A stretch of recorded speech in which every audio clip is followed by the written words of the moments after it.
Hey guys, I'm showing you this D-Link Wi-Fi 6 mesh router. So as you can see it here, this is the model number and I'm having a 3-piece set here, and this is a Wi-Fi 6, so it can cover a little better than Wi-Fi 5. So after that is 6E and 7, but I got this like Wi-Fi 6 to show, and there are the three set here. All the instructions are given in the back, this side button, the LAN, and the power cable and stuff. So they all look same and everything is all set here.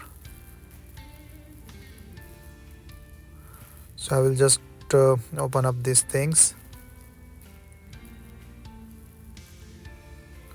I maybe need to remove those security or the name stuff later on, but these are the power adapter that comes with it. So it's just like the plug and play. So this is the power button, this is the reset button that you can use, and WPS button also, so that you can link all these three.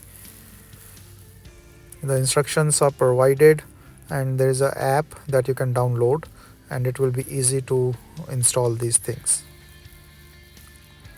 So the mesh routing is actually better to have a mesh network in the home. This can cover up to 8,000 square feet, and let's see, like installation and everything is done and is all start working.